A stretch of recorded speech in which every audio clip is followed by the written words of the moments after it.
नमस्कार दोस्तों, उत्तराखंड मुक्त विश्वविद्यालय के सामुदायिक रेडियो हेलो हल्द्वानी में आपका बहुत स्वागत है। 91.2 मेगाहर्ट्ज की फ्रीक्वेंसी पर आप इस रेडियो को सुन पाते हैं। दोस्तों, आज हम एमएसएमई की बात करेंगे, जो छोटे उद्योग हैं, जो आत्मनिर्भर भारत की बात हो रही है। तो कैसे बनेगा आत्मनिर्भर भारत? आज हमारे स्टूडियो में बहुत ही खास मेहमान हैं, कमलेश पडलिया इस वक्त हमारे साथ मौजूद हैं। कमलेश जी, आपका बहुत बहुत स्वागत है हमारे इस कार्यक्रम में। नमस्कार मैडम जी कमलेश जी, आज हमारे श्रोतागण आपको बहुत ही तल्लीनता से सुनना चाहते हैं कि क्या काम जो है आप लोग कर रहे हैं। मैं अपने लिसनर्स को बता दूं कि इलेक्ट्रॉनिक सेवा एवं प्रशिक्षण केंद्र है, इलेक्ट्रॉनिक सर्विस ट्रेनिंग सेंटर, जो कि एमएसएमई के अंतर्गत आता है। तो मैं सबसे पहले जानना चाहती हूँ कमलेश जी कि ये जो एमएसएमई के अंतर्गत ये जो आपका आता है इलेक्ट्रॉनिक सेवा प्रशिक्षण केंद्र, सबसे पहले आप इसी के बारे में बताएंगे कि ये किस तरह का केंद्र है, किससे ये एफिलिएटेड है और क्या क्या काम ये करता है और कब से ये काम कर रहा है। धन्यवाद आपका कि जो आपने मुझे यहाँ बुलाया। तो मैं सभी को ये बताना चाहूँगा कि हमारा जो सेंटर है इलेक्ट्रॉनिक सेवा एवं प्रशिक्षण केंद्र, ये रामनगर कानिया में इस्टेब्लिश है 1988 में। लगभग 32 साल हमको हो चुके हैं इस संस्थान को। तो पहले ये संस्थान हमारा यूएनडीपी के अंदर आता था, United national development project UNDP के अंदर आता था। बाद में ये मिनिस्ट्री ऑफ एमएसएमई सूक्ष्म और लघु उद्योग मंत्रालय के अंदर अभी चल रहा है। तो इस संस्थान में विभिन्न तरीके के रोजगारपरक कोर्स हम लोग चलाते हैं और सारे कोर्स शॉर्ट टर्म में हैं, जॉब ओरिएंटेड कोर्स हैं कि जो, और कुछ कोर्स सबसे बड़ा हमारा इस कोर्स का जो विशेषता है वो ये है कि इस कोर्स के बाद इजीली कोई भी खाली नहीं रहेगा, कोई भी इजीली अपना जॉब अपना कर सकता है। और काफ़ी छात्र हमारे स्वरोजगार की तरफ भी बढ़े हैं इस कोर्स के बाद जी। तो इसमें विभिन्न तरीके के डिपार्टमेंट भी हैं, अलग अलग डिपार्टमेंट हैं जिसमें हम विभिन्न प्रकार के कोर्स चलाते आए हैं। कब से ये काम कर रहा है ये केंद्र? ये केंद्र लगभग 32 साल इस संस्थान को हो चुके हैं और अभी हमने अपना सेंटर को विस्तार किया हुआ है। हमारा एक सेंटर दिल्ली कनाट प्लेस में भी है, जिसको हम एक्सटेंशन सेंटर बोलते हैं, विस्तार केंद्र। अच्छा। और एक सेंटर अभी हाल ही में हमारा हल्द्वानी में इस्टेब्लिश हो चुका है, जिसमें हम मैकेनिकल और इलेक्ट्रिकल ब्रांच में ट्रेनिंग प्रोवाइड करा रहे हैं। जी। तो आत्मनिर्भर भारत की बात आज हो रही है, लेकिन 32 साल पहले ये केंद्र खुल चुका है, जिसमें छोटे उद्योगों के जरिए रोजगार देने की बात हो रही है। तो इतना पुराना ये संस्थान है, तो कितना लोग यहाँ से अभी तक पास आउट हो चुके हैं, कितने लोगों को ये रोजगार दे चुका है? अगर इस संस्थान की बात करें तो यहाँ के पढ़े हुए छात्र इस समय देश नहीं विदेशों में भी हैं, लेकिन यह है कि एक हमें जो हम कहते हैं कि लोगों को एक प्रॉपर नॉलेज मतलब जानकारी नहीं मिल पाई संस्थान के बारे में। हालांकि इसका हमारा एडवर्टाइजमेंट न्यूज़पेपर पर लगातार आता है, यह आता है। लेकिन होता क्या है कि जो लोग काफ़ी है कि जो लोग एक्चुअल में इस जॉब को चाहते हैं या कोर्स करना चाहते हैं, उन तक ये जानकारी पहुंच नहीं पाती। तो ये रीजन है। तो ये एक चुनौती है कि हम हर उस जरूरतमंद तक पहुंचें, जिसके लिए सरकार ने इस कोर्स को शुरू किया है। हाँ जरूर। तो कैसे आप लोग पहुंचते हैं? नेटवर्क आपका किस तरह का है? नेटवर्क हमारा ये है कि पहले तो हम प्रॉपर न्यूज़पेपर के जरिए हम अपना प्रॉपर एडवर्टाइजमेंट देते हैं, विज्ञापन देते हैं, जिसमें सारे कोर्स के बारे में जानकारी होती है कि ये कोर्स इस डेट से स्टार्ट होगा और इसमें हमारा ये कोर्स फ्री है, ये जानकारी देते हैं। और अब हमने क्या करा कि थोड़ा जरिया इस तरीके से बढ़ा रखा है कि हम लोग क्या कर रहे हैं कि इसको थोड़ा, जैसे आपके पास आज मौका मिला आने का, तो ये भी एक जरिया हमारा बन चुका है। इसके अलावा हम लोग क्या करते हैं कि अब हम ज़रा थोड़ा सोशल मीडिया की तरफ बढ़ चुके हैं, सोशल मीडिया के माध्यम से भी कर रहे हैं। और इसके साथ साथ हमने ये किया है कि हम इस बीच विभिन्न प्रकार के जो जनप्रतिनिधि हैं या जो समाज सेवक हैं, उनके पास भी जाके हम लोग ये मिल रहे हैं। जैसे ग्राम प्रधान है या उसके ऊपर लेवल के कोई अफसर हैं जो ब्लॉक में बैठते हैं, जैसे खंड विकास अधिकारी, इन लोगों के पास भी हम लोग जाके अपने संस्थान के बारे में पूरा प्रॉपर डिस्ट्रिक्ट और ब्लॉक वाइज जा रहे हैं, ताकि लोगों को ये पता चले कि हमारे वहाँ विभिन्न प्रकार के रोजगार कोर्स चलाए जा रहे हैं। जी जी। तो कमलेश जी, किस तरह का प्रशिक्षण देते हैं? जैसे थोड़ा सा एलिब्रेट करके बताएं। हाँ, मैं थोड़ा एलिब्रेट करूंगा। एक बैच में कितने लोग होते हैं? महिलाओं की तादाद कितनी है? मैं आपको थोड़ा एलिब्रेट करके बताऊंगा मैम। इसमें ऐसा है कि जैसे हमारा ये है कि जो सीट होती है प्रत्येक कोर्स में 25 की हम टारगेट रखते हैं कि मैक्सिमम 25 स्टूडेंट होने चाहिए। तो मैं चाहती हूँ कि आप 7-8 डिपार्टमेंट होंगे इसके अंतर्गत, तो सबके बारे में अगर आप थोड़ा थोड़ा बता दें तो हमारी जो श्रोता सुन रहे हैं, अगर कोई जरूरतमंद होगा तो वो उस कोर्स को कर सकता है। हाँ जरूर। मैं बताना चाहूँगा कि जैसे अगर मैं बात करूँ मैकेनिकल डिपार्टमेंट की, तो मैकेनिकल डिपार्टमेंट में हमारे पास क्या है कि विभिन्न प्रकार के कोर्स चल रहे हैं। कि विभिन्न प्रकार के कोर्स का मतलब जैसे certificate course in machine operation, इसमें आपका क्या है कि प्लम्बिंग है, वेल्डिंग एंड फैब्रिकेशंस है, और इसके अलावा ऑटोकैड मैकेनिकल है। तो अगर आप हमारे संस्थान में देखेंगे तो अगर बच्चे जो लोग हमारे इसको सुन रहे हैं, कभी अगर वो विजिट करना चाहें तो वो देखेंगे कि हमारे वहाँ मैनुअल मशीन की जगह ऑटोमेटेड मशीन सीएनसी है, सीएनसी मशीन जो बोलते हैं, मिलिंग मशीन है, लेथ मशीन है। तो सीएनसी प्रोग्रामिंग भी सिखाई जाती है, मिलिंग पर भी, लेथ पर भी।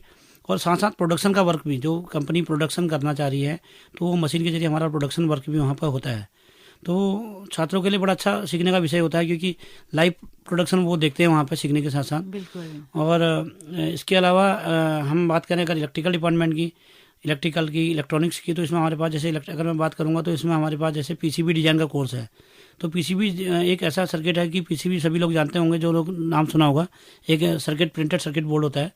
तो वो पीसीबी डिजाइन का कोर्स की इतनी डिमांड है कि उसके लिए जॉब अपॉर्चुनिटी इतनी है कि अगर आदमी अपना खुद का व्यवसाय भी करना चाहे तो वो आपका पीसीबी डिजाइन करके इजीली सेल कर सकता है। तो कितने दिन का या कितने महीने का कोर्स है आपके? ये सारे कोर्स, मैक्सिमम कोर्स हमारे जो हैं वो 1 ईयर के होते हैं। और इसके अलावा हमारे पास 6 मंथ 3 मंथ के कोर्स चलते हैं। अच्छा, मैक्सिमम कोर्स ये निःशुल्क होते हैं सारे? हाँ, ये कुछ कोर्स जो SC/ST के लिए निःशुल्क होते हैं। हाँ। और सब NSQF होता है, नेशनल स्टैंडर्ड क्वालिफिकेशन फ्रेमवर्क है, NSQF से सर्टिफाइड है हमारे, NSQF लेवल के कोर्स। तो जनरल लोगों के लिए थोड़ा सा फीस पड़ती है? जनरल की फीस है, लेकिन गवर्नमेंट की कोई स्कीम कभी ऐसी आती है जिसको हम ESDP बोलते हैं, एंटरप्रेन्योरशिप स्किल डेवलपमेंट प्रोग्राम, तो इसके तहत हमारे पास जनरल के लिए भी फ्री कोर्स चलते हैं। अच्छा, वैसे कितनी फीस होती होगी जैसे कोर्स? जनरल एक कोर्स की बताऊँ तो 20,000 या 24,000 के आसपास फीस रहती है मैक्सिमम साल की। उसको हम इंस्टॉलमेंट में लेते हैं। अच्छा, इंस्टॉलमेंट में लेते हैं। पीसीबी का जैसे कोर्स बताया तो 1 साल का है? हाँ, 1 साल का है। और 24-25 हाँ, की फीस? हाँ, 20,000 के आसपास फीस में उसका। कितना है युवाओं में क्रेज, कितना पहुंच पाते हैं? युवाओं में है ऐसा है कि आते हैं, जिन लोगों को जो जागरूक हैं वो तो पहुंचते हैं, लेकिन ये है कि फिर भी काफ़ी लोग ऐसे हैं कि जो आजकल इस तरफ नहीं जाते हैं। लेकिन मैक्सिमम ये है कि जो कोर्स जैसे कोई बीटेक छात्र ITI कर रहा है, हाँ, या बीटेक कर रहा है, पॉलिटेक्निक कर रहा है, तो वो लोग भी हमारे वहाँ ट्रेनिंग के लिए आते हैं। अच्छा। तो वो लोग ट्रेनिंग से अच्छा सीखते हैं, क्योंकि उन लोगों को पता है कि यहाँ पर हम लोग लगातार ट्रेनिंग कराते आए हैं। तो ITI के छात्र जो ITI कर रहे हैं, अच्छा, तो फिटर है, मैकेनिकल फिटर में कर रहा है, टर्नर में कर रहा है, या आपका इलेक्ट्रॉनिक्स में कर रहा है, इलेक्ट्रिकल में कर रहा है, तो वो लोग हमारे वहाँ विभिन्न डिपार्टमेंट में ट्रेनिंग के लिए आते हैं। देखिए, जैसे मैं आपको बताऊं कि हमारे वहाँ आपका पीसीबी डिजाइन मैंने एक अलग बताया, ऑटोकैड इलेक्ट्रिकल अलग है, ऑटोकैड मैकेनिकल अलग है। सिविल के जो सिविल इंजीनियरिंग वाले बच्चे हैं वो हमारे वहाँ रेविट आर्किटेक्चर सीखने आते हैं। और इसके अलावा हमारे पास एम्बेडेड सिस्टम है, रोबोटिक्स है, जो रोबोटिक्स है, एडवांस रोबोटिक्स है, ड्रोन टेक्नोलॉजी है, सोलर सिस्टम का है, सोलर का पूरा इवन हमारे पास पूरा पैनल लगा हुआ है। तो सोलर के कोर्स करने के लिए भी काफ़ी छात्र बाहर से आए हुए हैं। और इस लॉकडाउन पीरियड की अगर मैं बात करूँ तो हमारे पास इस लॉकडाउन पीरियड में 1 डे की वर्कशॉप, 4 वीक के कोर्स काफ़ी हुए हैं। तो काफ़ी संस्थानों, काफ़ी देश के विभिन्न संस्थानों के छात्र छात्राओं ने हमारे वहाँ ये कोर्स किया हुआ है। और उसका हमने जो सर्टिफिकेट है वो जनरेट किया था, ऑनलाइन सर्टिफिकेट उनको दिया हुआ है। जी। तो लॉकडाउन पीरियड में भी काफ़ी सहारा गया इस कोर्स को, बहुत ज़्यादा लाइव कोर्सेज कराए गए हमारे। अच्छा, लॉकडाउन में लाइव कोर्सेज कराए गए थे। तो लॉकडाउन का जो पीरियड रहा वो आप लोगों के लिए किस तरह का था? क्योंकि आप इस तरह के डिपार्टमेंट से जुड़े हैं कि ये बहुत ही ज़रूरत थी लॉकडाउन में इस तरह की चीज़ों की, तो क्या कोई पहल आपकी तरफ से हुई है? हमारी तरफ से विभिन्न, एक तो कोर्सेज के लिए पहल की गई, ऑनलाइन हम लोगों ने आपका फॉर्म जनरेट किया था, ऑनलाइन फीस जनरेट किया था, कभी कुछ बीच में कुछ फ्री प्रोग्राम भी चलाए थे, और उसको हम सोशल मीडिया के डिजिटल मार्केटिंग के माध्यम से विभिन्न जगह अपना पोस्ट करते गए ताकि लोग आएँ। और लॉकडाउन टाइम पर हम लोगों ने अपने आप को प्रूव करने के लिए जो अगर करेंगे डिपार्टमेंटल बात करें, तो डिपार्टमेंटल की बात करें तो मैकेनिकल डिपार्टमेंट द्वारा एक पैडल सैनिटाइजर स्टैंड बनाया गया। तो वो एक संस्थान के लिए नहीं बनाया गया, बाकायदा वो अगर सेल्स पर्पज के लिए भी हमने अलग संस्थानों को बेचा। हमें उसके हमारे पास काफ़ी ऑर्डर आए। और इलेक्ट्रिकल डिपार्टमेंट और जो आपका इलेक्ट्रॉनिक्स डिपार्टमेंट ने एक बहुत बड़ा ultra violet UV sanitisation box बनाया गया। अच्छा। तो वो बॉक्स हमारा वो एक अच्छा बॉक्स मतलब बनाया गया, उसको 2 टाइप दिए गए, big box and small box. तो वो बॉक्सेस हमारे देश के विभिन्न संस्थानों को गए। क्या बात है। अच्छा। हाँ, और एक सेंसर बेस्ड, जो आजकल क्या है कि आप सैनिटाइजर पर किसी पर्सन को ना बैठा के, किसी गार्ड को ना बैठा के, एक सेंसर बेस्ड सैनिटाइजर बनाया गया कि जो उसमें आप सेंसर लगाया गया है कि आप ऑटोमेटिक उसमें सैनिटाइज आप हाथ करेंगे तो ऑटोमेटिक सैनिटाइज आपका हो जाएगा। अच्छा। तो और कंप्यूटर डिपार्टमेंट द्वारा फेस रिकॉग्निशन, क्योंकि बायोमेट्रिक की बड़ी प्रॉब्लम थी अटेंडेंस की, तो लोग बायोमेट्रिक ना करके फेस रिकॉग्नाइजेशन, फेस से ही अटेंडेंस लग जाती है, जो कंप्यूटर डिपार्टमेंट द्वारा स्पेशली बनाया गया है। अच्छा। तो काफ़ी डिपार्टमेंट हैं आपके वहाँ। और कुछ अगर बताना चाहें, जैसे इलेक्ट्रॉनिक बताया आपने, मैकेनिकल बताया। हाँ। इसके अलावा रोबोटिक्स का काफ़ी अच्छा चल रहा है। और वर्तमान में अगर मैं वर्तमान की बात करूँ तो वर्तमान में हमारे पास इस समय एक दीनदयाल उपाध्याय ग्रामीण कौशल योजना DDU-GKY जो कि मिनिस्ट्री और रूरल डेवलपमेंट का है, तो इसके तहत हमें कोर्स मिले हुए हैं। तो इसमें हम सोलर का कोर्स करा रहे हैं, जो कि ITI और पॉलिटेक्निक के छात्रों के लिए है। ये एक ऐसा कोर्स है कि ये पूर्णतः निःशुल्क है, इसका कोई चार्जेज नहीं है, फुल टाइम कोर्स है। इसमें आपका निःशुल्क आवास की सुविधा उपलब्ध है, और साथ में प्लेसमेंट की सुविधा उपलब्ध है। आवास की कहाँ है जैसे? वहीं पर हमारा हॉस्टल है, संस्थान के जस्ट पास में ही हमारा हॉस्टल है। अच्छा, बॉयज़ का हॉस्टल अलग, गर्ल्स का अलग है। तो वो पूरा अच्छा गर्ल्स का भी हॉस्टल है? हाँ, गर्ल्स का हॉस्टल है, इवन स्टाफ क्वार्टर भी हमारे हैं। गर्ल्स का हॉस्टल हमारे स्टाफ क्वार्टर के अंदर ही है और बॉयज़ का संस्थान से थोड़ा पास में ही है। तो कुछ फीस है गर्ल्स हॉस्टल के लिए? नहीं, ये जो हमारा DDU वाला कोर्स है टोटल फ्री है, इसमें कोई चार्जेज नहीं है। कितने महीने का कोर्स है? ये कोर्स 4 महीने का सोलर का है, 6 महीने का CNC मिलिंग का है और इसी तरह का एक course post graduate diploma in industrial automation and robotic का है, जो कि पॉलिटेक्निक के छात्रों के लिए है। ये एक ऐसा कोर्स है, 11 महीने का कोर्स है। इसमें ये सारे कोर्स 100% जॉब प्लेसमेंट वाले हैं। इसमें जॉब गारंटी दी जाएगी बच्चों को। और इस कोर्स में बच्चों को फायदा ये मिलेगा कि इसमें इनको निःशुल्क इनको यूनिफॉर्म दी जाएगी, स्टडी मटेरियल दिया जाएगा और इंग्लिश स्पीकिंग क्लासेज है, कंप्यूटर क्लासेज है। इनको इवन टैब, जो आजकल डिजिटल आपकी टेक्नोलॉजी चल रही है, टैब के माध्यम से पढ़ाई वहीं रहेंगे स्टूडेंट? हाँ, हॉस्टल्स में रह के? पूरी रेसिडेंशियल कोर्स है। अच्छा, पूरी रेसिडेंशियल। ये दीनदयाल उपाध्याय ग्रामीण कौशल योजना, DDU जी। ऐसा कुछ योजना नहीं है कि गांव में जाकर इसको कराया जाए? नहीं, ये गांव में नहीं कराया। गांव के बच्चों को हल्द्वानी आना पड़ेगा? हाँ, गांव के बच्चों के लिए। अभी हम कितने इनरोल हुए हैं इस कोर्स में? इस कोर्स में हमारे पास इनरोलमेंट काफी हो चुके हैं। हम जल्दी इसको स्टार्ट करने वाले हैं। गर्ल्स कितनी इनरोल हुई हैं कुछ इसमें गर्ल्स की, क्योंकि ऐसा है कि गवर्नमेंट ने जब हमें ये कोर्स दिया है तो इसमें एक क्राइटेरिया बनाया है कि इसमें जैसे सपोज हमारे पास 200 बच्चों का टारगेट है, तो 200 में से करीबन 33% गर्ल्स होनी चाहिए। अच्छा। तो हमको इतने, और हम अभी फिलहाल हमें 3 जिलों के लिए ये कोर्स मिला है, नैनीताल, अल्मोड़ा और उधम सिंह नगर। अच्छा, तो हम 3 जिलों के गांव में जाके जनप्रतिनिधि से मिलकर ये क्योंकि ये कोर्स दीनदयाल उपाध्याय ग्रामीण कौशल योजना को स्पॉन्सर जो किया है मिनिस्ट्री और रूरल डेवलपमेंट ने किया है। तो इसके लिए हम गाँव में जाके जो BPL कार्ड धारक है बच्चा, या किसी का मनरेगा जॉब कार्ड हो, या कोई समूह होता है एक महिलाओं का स्वयं सहायता समूह, सेल्फ हेल्प ग्रुप से जुड़ा हो, तो उन्हीं को छात्रों को हम उनको वहाँ से सिलेक्शन करके ले जाते हैं। अच्छा, तो बहुत जॉब ओरिएंटेड, बहुत अच्छा कोर्स अभी हमें हमारे संस्थान को मिला हुआ है। जी। और वर्तमान में हल्द्वानी सेंटर की अगर बात करूंगा तो हल्द्वानी में भी हमारे पास काफी जॉब ओरिएंटेड कोर्सेज चल रहे हैं। आप अपना नंबर भी शेयर करना चाहेंगे? कोई श्रोता जो हमें सुन रहा है, हाँ, जरूरत है, तो मैं चाहती हूँ कि आप अपना नंबर भी बताएं। हाँ, मैं अगर रामनगर की बात करूँ, पहले मैं आपको अपना समस्त श्रोताओं को अपना एक सेंटर का एड्रेस देता हूँ कि जो हमारा पता है रामनगर का, जो हमारा हेड ऑफिस है उसका पता है इलेक्ट्रॉनिक सेवा प्रशिक्षण केंद्र, रामनगर से कानिया, एक गांव है कानिया, तो कानिया में इस्टेब्लिश है, कानिया रामनगर में इस्टेब्लिश है। और जो हमारा हल्द्वानी केंद्र है हमारा खाम बंगला परिसर, स्टेडियम रोड, बद्रीपुरा। तो ये जिला उद्योग केंद्र के जस्ट पीछे है।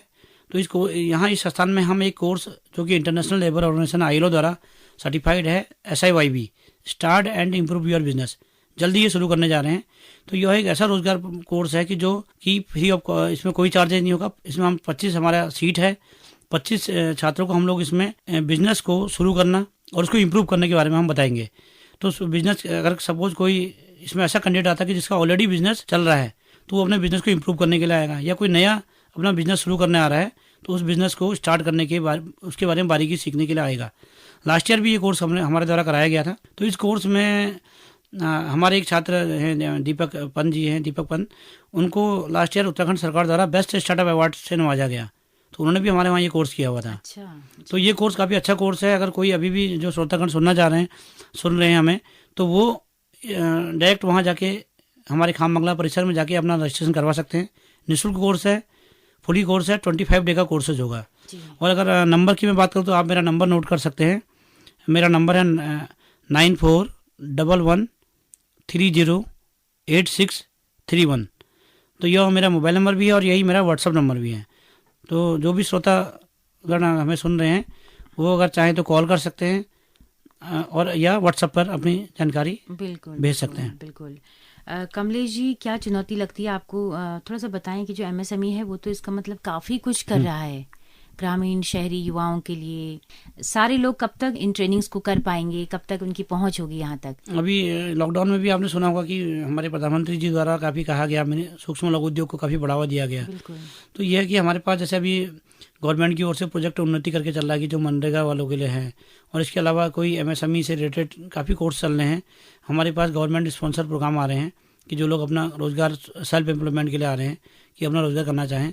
बस चुनौती एक यही है कि लोगों तक एक जानकारी की पहुंच होना। लोगों तक जानकारी पहुंच नहीं पाती है क्योंकि हमारा जबकि प्रॉपर एडवर्टाइजमेंट न्यूज़पेपर में आता है। जब भी कोई कोर्स आता है तो उसका एडवर्टाइजमेंट हम अच्छा, अखबार में आप देते हैं? अखबार में हम विज्ञापन पूरा देते हैं, क्या वो जबकि एक पूरे नहीं। पहाड़ तक पहुंच पाता है? क्योंकि अखबार तो अब इतने सीमित हो गए हैं। हाँ, अब तो ये है कि बीच में हो सकता है कि लॉकडाउन टाइम पर काफी लोगों को लोगों ने न्यूज़पेपर बंद भी कर दिए थे, हाँ, कुछ बिल्कुल कोविड की वजह से भी थोड़ा फर्क पड़ा। बिल्कुल लेकिन ये है कि हम प्रॉपर कोई भी हमारा कोर्स निकलता है तो उसका एडवर्टाइजमेंट देते हैं पूरा। जी जी। और अब तो हम हम लोगों चाहेंगे भी जो भी कोर्स आपका लॉन्च हो रहा है तो आप रेडियो के जरिए भी लोगों तक पहुंचा जरूर, सकते हैं। आपने एक मौका दिया हमें, बिल्कुल तो ये एक अच्छा साधन है कि लोगों तक जुड़ने का। जी तो इसको हम जब भी कोई कोर्स आता है तो हम जरूर आपके रेडियो के माध्यम से जी जी ये आपको बताएंगे। जी। चलते चलते क्या संदेश देंगे हल्द्वानी के युवाओं को, पहाड़ के युवाओं के लिए? हम पहाड़ के युवाओं के लिए ये संदेश देना चाहते हैं कि जैसे आपने शुरू में ही मेरे को बिल्कुल जो आपने स्टार्ट के ही मतलब स्टार्टिंग में ही कहा था कि आत्मनिर्भर भारत, हम भी यही चाहते हैं कि लोग अपना खुद कोर्स करिए। और हमारे प्रधानमंत्री जी का भी यही सपना है कि आत्मनिर्भर भारत। तो आत्मनिर्भर भारत तभी बन पाएगा जब लोग हमसे जुड़ेंगे, लोग जुड़ेंगे और कोर्स करेंगे तो कोई जॉब की तरफ भागेगा और कोई खुद अपना व्यवसाय शुरू करेगा। और इसी तरह हमारा एक भारत आत्मनिर्भर भारत बन पाएगा। यही मेरा युवाओं के लिए संदेश है। जी, बहुत शुक्रिया कमलेश जी, आपने इतनी सारी जानकारी हमारे श्रोताओं के साथ साझा की। आपका बहुत बहुत शुक्रिया। धन्यवाद जी। तो दोस्तों, आपका भी बहुत बहुत शुक्रिया इस कार्यक्रम में अंत तक हमारे साथ बने रहने के लिए। अगर आपको ये कार्यक्रम पसंद आया हो तो अपना फीडबैक हमें जरूर दीजिएगा। हमारा यूट्यूब चैनल है, हमारा फेसबुक पेज है हेलो हल्द्वानी नाम से। तो इसी के साथ अपनी रेडियो मित्र सुनीता भास्कर को दीजिए इजाजत। नमस्कार।